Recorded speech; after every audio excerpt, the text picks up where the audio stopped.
Muito boa noite a todos e todas presentes nessa casa de oração. Bem-vindos ao ano de 2023, um novo ano, renascer as nossas novas esperanças. E que todos continuem a vir aqui receber as nossas palestras, participar dos nossos cursos, para que a gente possa evoluir, ter um pouquinho de conhecimento, um pouquinho mais todo dia. Então, avisos da casa. Por favor, não estacionarem os veículos em frente às garagens, na rua sem saída, ao lado. Procurem chegar pelo menos 10 minutos antes das palestras, assinem o caderno de presença na entrada e peguem o cartão numerado para os passes, ou entreguem a ficha de tratamento na recepção. Solicitamos que desliguem os celulares e desliguem-se dele também. Antes do início dos trabalhos, mantenham-se de preferência em silêncio, em prece ou fazendo alguma leitura edificante. Para isso, existem livros disponíveis para o empréstimo no fundo do salão. Informe na entrada se existe alguma dificuldade de acesso às salas de passe devido às escadas, que providenciaremos o passe na saleta de recepção. Aceitamos doações para a nossa campanha do quilo de alimentos de cesta básica, que são entregues no final do mês às famílias assistidas. Inscrições abertas para o COEM, curso de orientação e educação mediúnica. O início das aulas é em fevereiro. Então, as aulas acontecem de segunda-feira, no diurno, às 2h30 da tarde, e à noite, às 20 horas. As pré-inscrições é no balcão Coarodo lá. Aconselho quem tiver interesse, assim, que é um pouquinho só, faça despertar e brotar essa vontade, porque estudar as nossas lições, estudar Jesus nunca é demais, porque alimenta nosso espírito, alimenta nossa alma, e é muito edificante. Eu sou estudante daqui, eu afirmo isso para vocês com meu coração repleto de amor. Evangelização infantil, infanto-juvenil. Início das aulas, dia 9 de fevereiro, e às quintas-feiras é o mesmo dia da palestra. Enquanto os pais estão na palestra, as crianças estão lá estudando com a professora. É direcionado para as crianças e adolescentes. Então, vou pedir a vocês todos que fechem os seus olhos, respirem profundamente.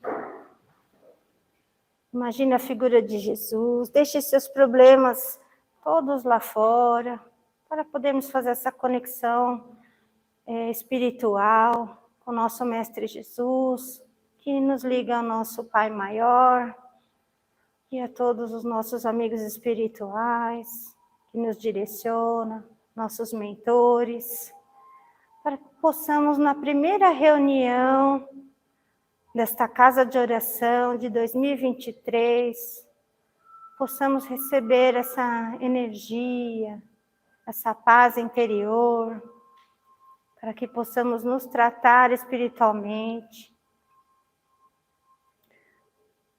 e fazer desta prática um dia por semana, até o final deste ano. Com a oração que o Mestre Jesus nos ensinou, oremos. Pai nosso, que estais nos céus, santificado seja o vosso nome, venha a nós o vosso reino, seja feita a vossa vontade, assim na terra como ela é feita no céu. O pão nosso de cada dia nos dai hoje, perdoai as nossas dívidas, ajude a perdoar aqueles que nos devem. E não nos deixeis cair em tentações, mas livrai-nos, Senhor, de todo o mal. Porque vós é o reino, o poder e a glória por todos os séculos. Que assim seja, graças a Deus. Agora vamos passar a palavra ao nosso querido José Maria. Primeira palestra do ano, né, seu José Maria? Primeira do ano.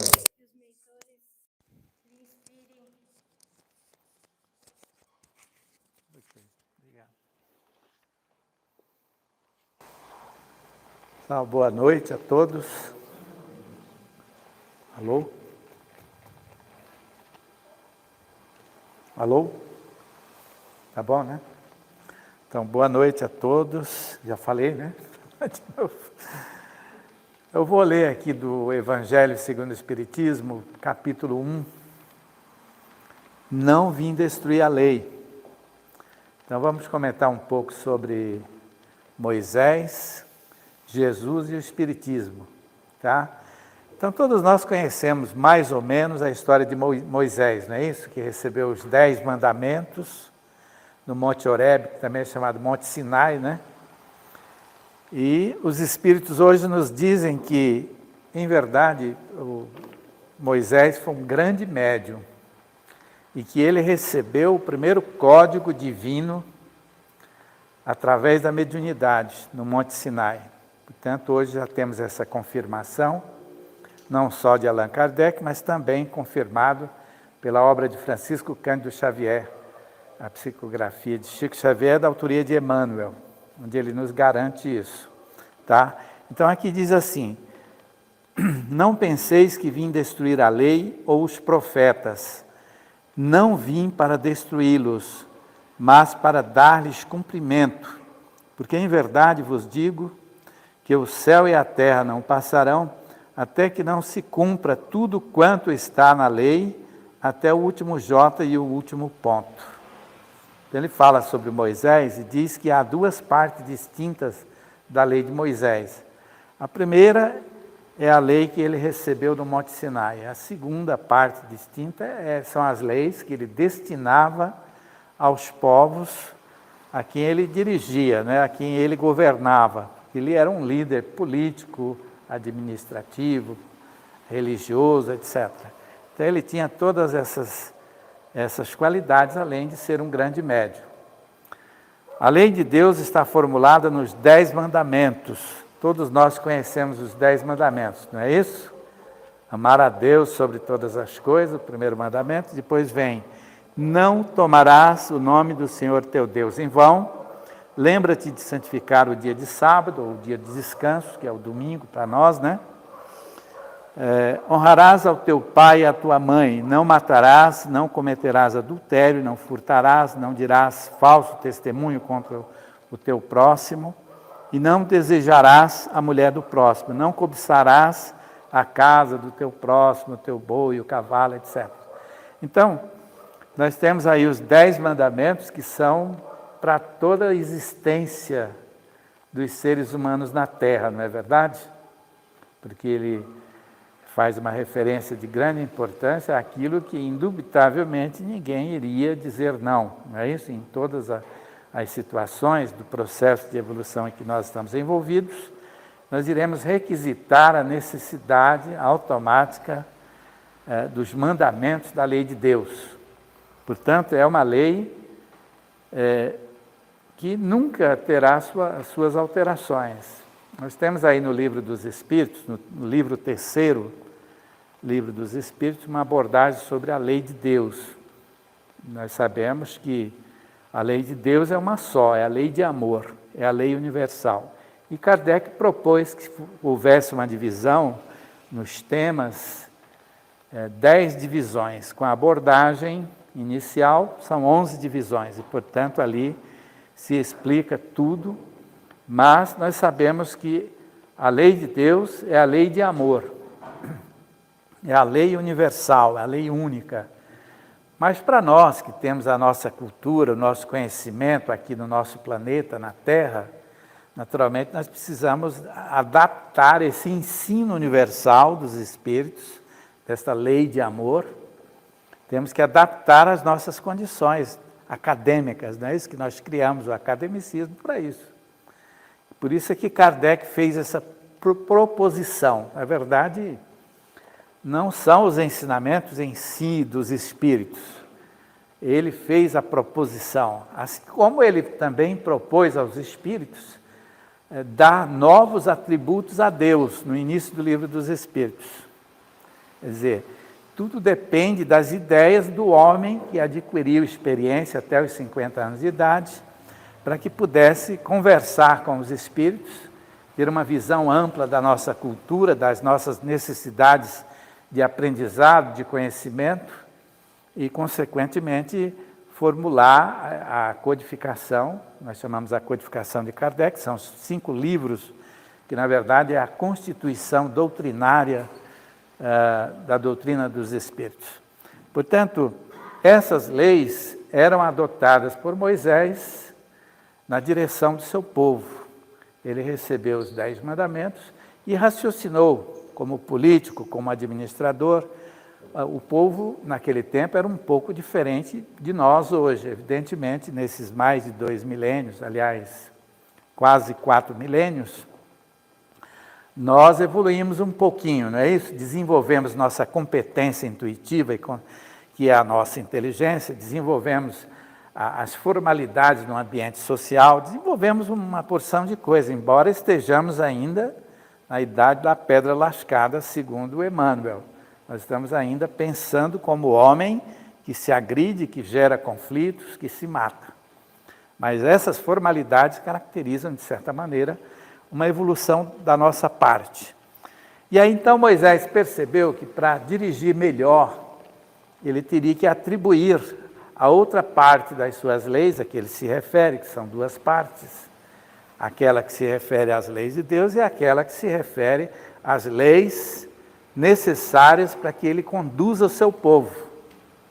Então ele anunciou a todas as criaturas de que as suas leis provinham todas de Deus. Mas hoje os Espíritos dizem que veio da espiritualidade apenas os 10 mandamentos. As outras leis ele atribuiu a Deus. Mas nós sabemos que na antiguidade os reis eram tidos como representantes dos deuses. E a maior parte da população da Terra era politeísta, e, portanto, tinha vários deuses nas crenças, e ali eles representavam esses deuses, esses reis da antiguidade. Hoje já não existe mais isso, mas sempre foi assim. Naturalmente, ele não cometeu um grande erro, nem se esforçou muito para que as pessoas acreditassem que tudo era transmitido por Deus. Mas, na verdade, apenas os 10 mandamentos, que se constitui uma verdade, uma realidade. Aí depois veio Cristo.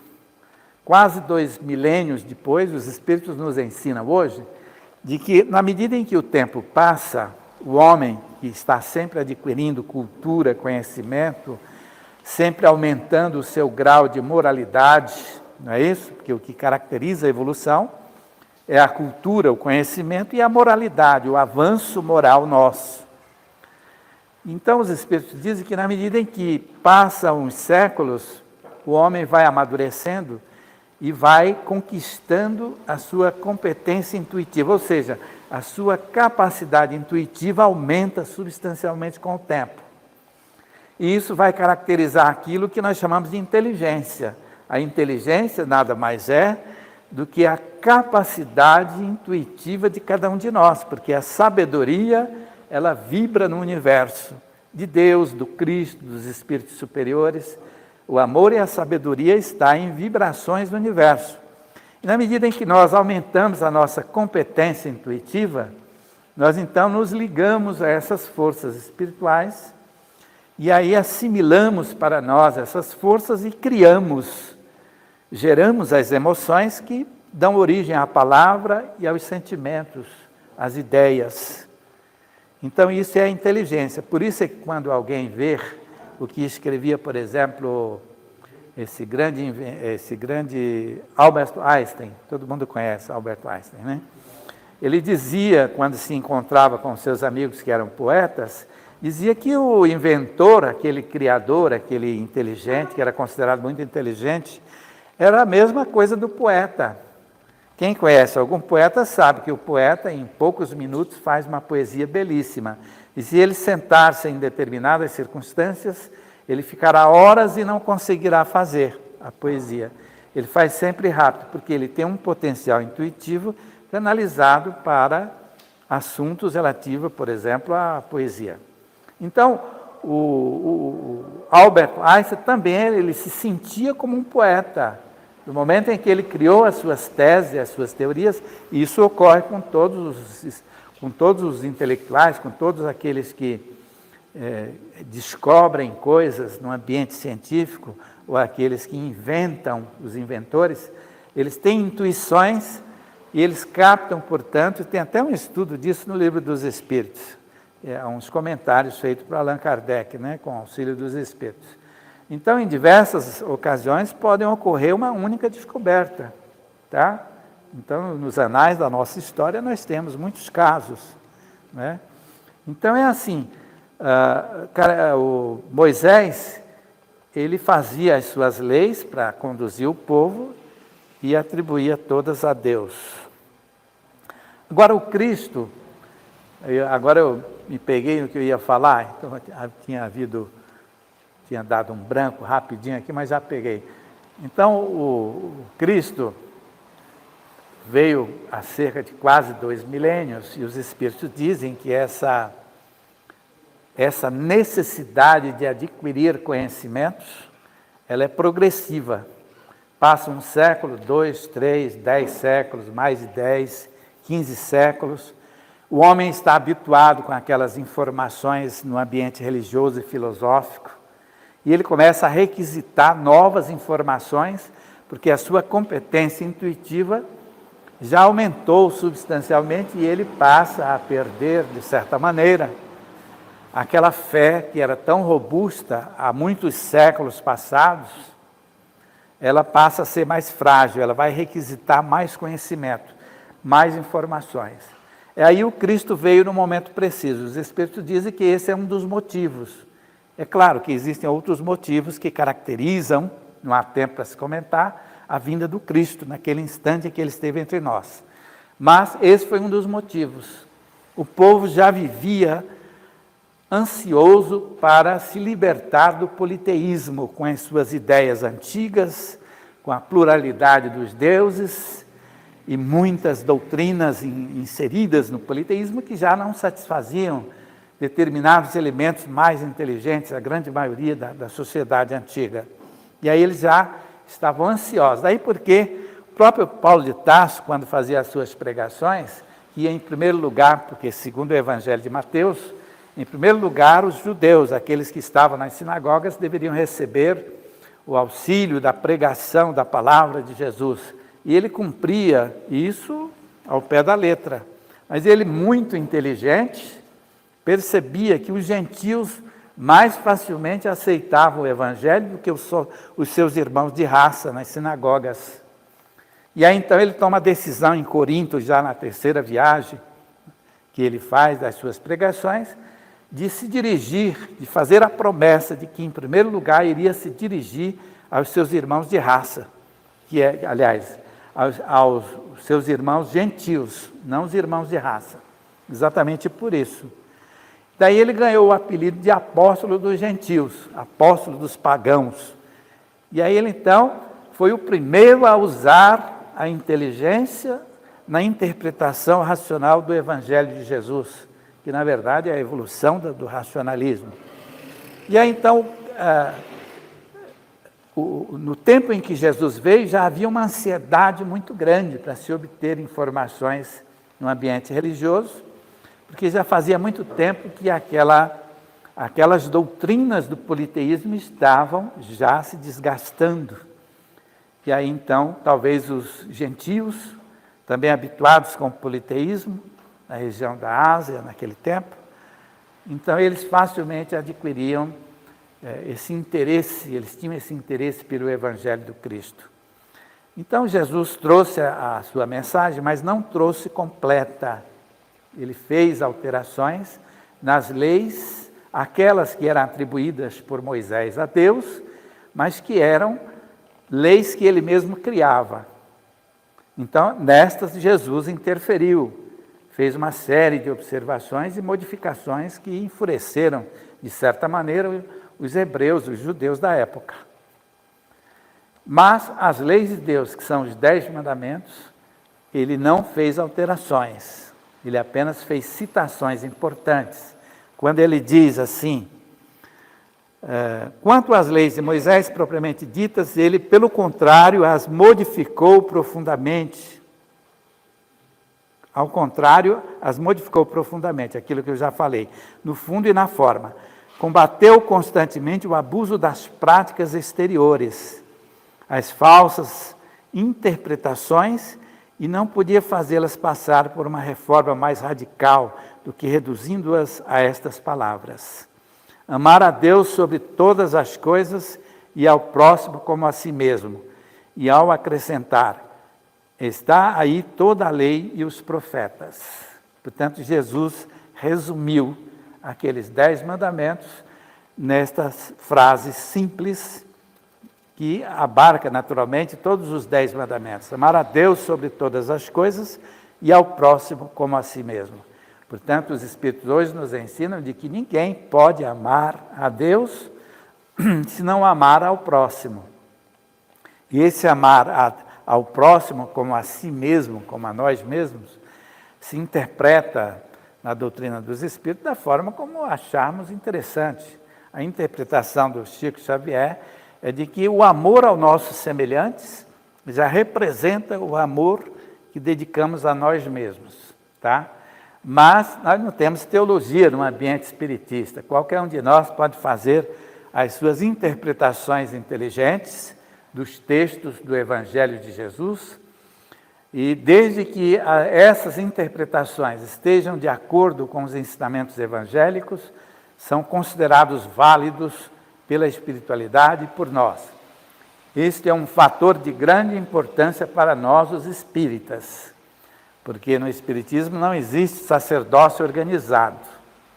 As pessoas que disseminam a luz dos ensinamentos têm a sua condição própria, de acordo com a direção da casa espírita, o academicismo com as características que nós conhecemos e que criamos para nós, no desenvolvimento do aprendizado relativo às nossas profissões, são de grande importância, mas eles não devem interferir no estudo da doutrina dos espíritos. Muita gente não sabe disso ainda e pensa que às vezes surge até muitos palestrantes, escritores que falam muito mais quando vão se referir ao espiritismo daquilo que aprenderam em suas escolas, no nosso ambiente acadêmico, do que dos livros que eles leram.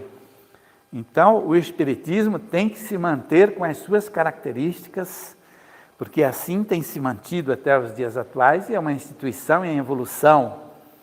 Quem conheceu o Centro Espírita há 50, 60 anos atrás, sabe a diferença da Casa Espírita hoje em relação à Casa Espírita daquele tempo. E como será a Casa Espírita daqui a 50, 100 ou 200 anos?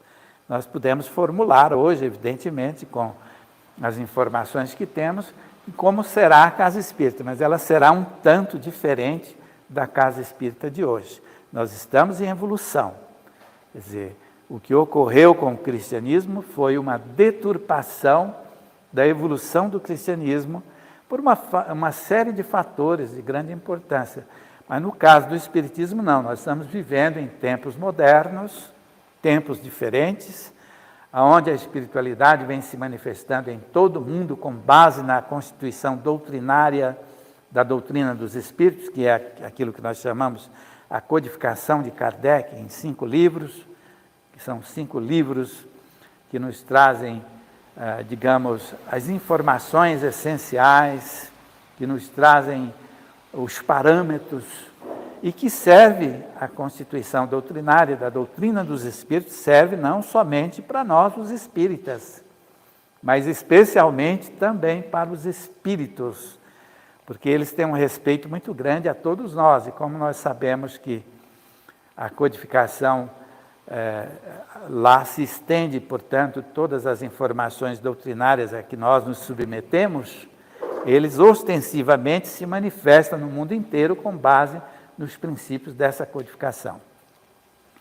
Então, o Espiritismo veio para propor uma reforma do cristianismo, porque houve a deturpação do cristianismo a partir do ano 336, quando o imperador Constantino de Roma, por força de um decreto, fez o casamento dos interesses políticos com os interesses religiosos.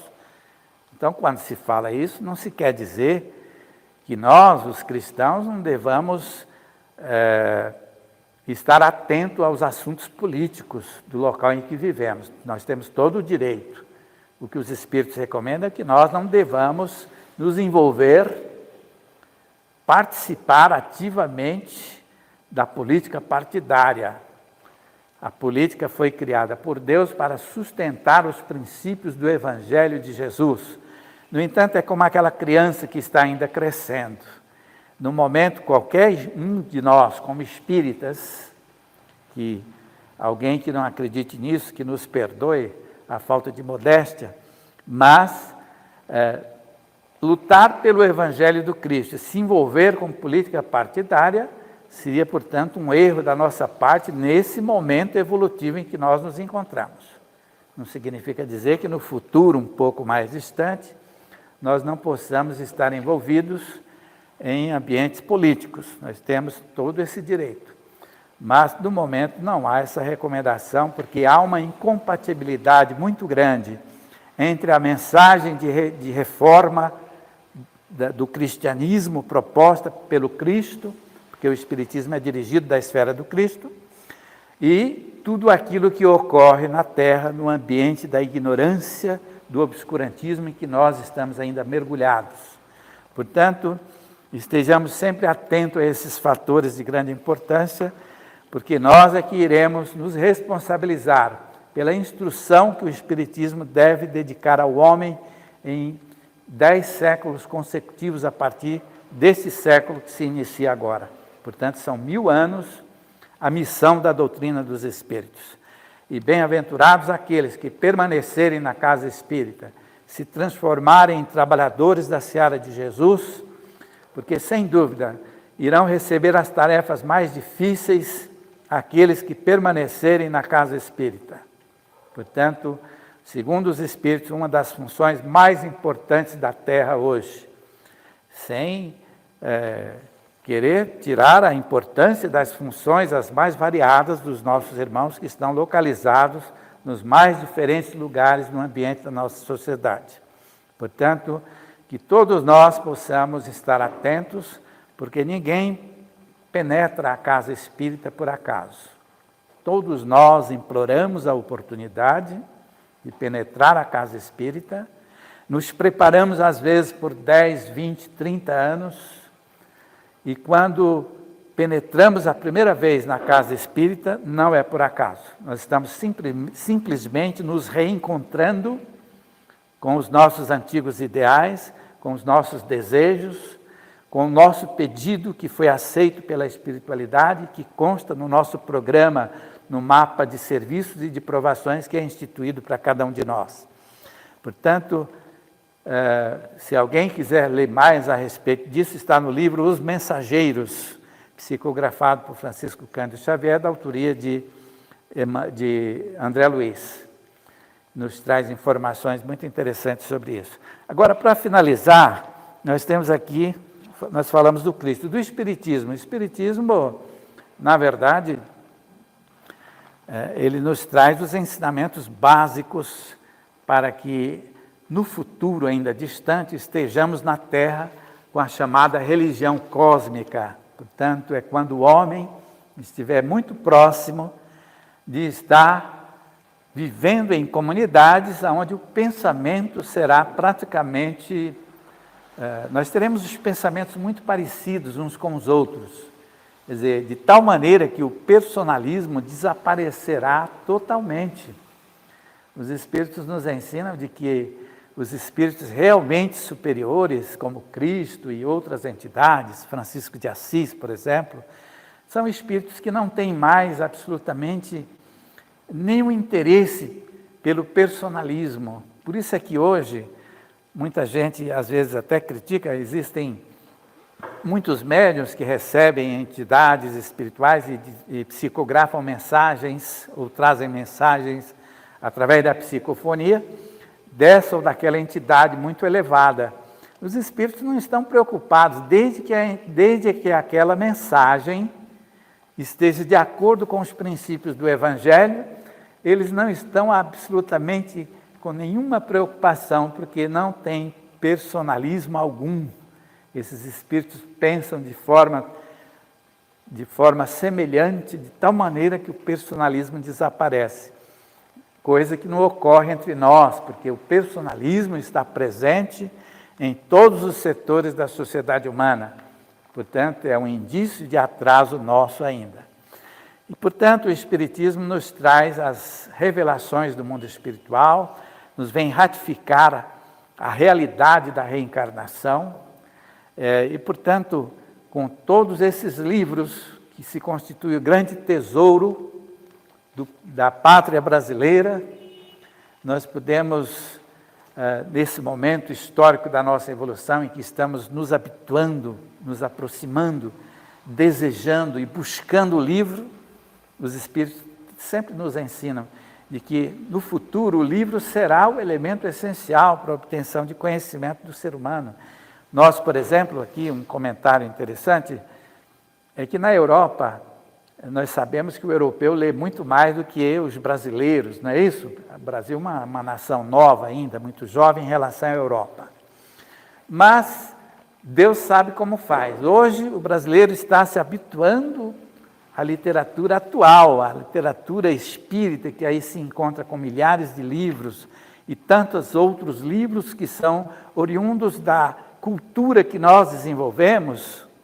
Então ela tende a se intensificar e, portanto, nós teremos uma mentalidade um pouco diferenciada deles, porque estamos com o melhor que se constitui aquilo que os Espíritos nos transmitem constantemente, nos induzem a buscarmos uma nova cultura, uma cultura diferente daquela que desenvolvemos na Terra. Portanto, é aquela que envolve a inventividade do homem nas questões que dizem respeito ao nosso dia a dia. Responsabilidade que foi entregue aos europeus e faliram totalmente em seus compromissos. Daí surge a pergunta, então quem seriam os europeus falidos que receberam a missão que o Brasil recebe hoje? Ora, nós somos todos europeus, com certeza, do passado, porque o Brasil é muito jovem em relação ao continente europeu. É evidente que aqui deve ter alguém do Extremo Oriente. No entanto, a grande maioria de todos nós são os europeus que, falidos em seus compromissos, porém mais experientes, estão novamente com a mesma responsabilidade que receberam na Europa, de elevar a luz do Evangelho, a fim de que o Ocidente, especialmente o Brasil, se transforme no grande farol que irá iluminar todas as nações do futuro, a fim de que as nações possam observar de que a pátria do Evangelho cumpre essencialmente a sua missão, porque há uma preconição da própria divindade, do auxílio do Cristo e da sua esfera, que ocorrem as diretrizes que são seguidas por nós através das intuições e das instruções dos espíritos que abnegadamente se encontram nas casas espíritas para levar todo o conhecimento humano que foi prometido pelo Cristo naquela quinta-feira inesquecível em que ele fora preso em Jerusalém, quando então ali realizava a confraternização final antes de ser preso à noite no Jardim das Oliveiras. Portanto, ali ele faz a promessa de que enviaria o Consolador prometido. Então, quer queiramos ou não, propalamos hoje essas realidades e todos serão testemunhas no futuro. Portanto, rendamos graças a Deus se em nós brotar o desejo de permanecer frequentando regularmente a casa espírita e nos transformemos, portanto, todos nós em trabalhadores efetivos da seara de Jesus. Que Ele nos abençoe. Muito obrigado a todos. Tá? Boa noite.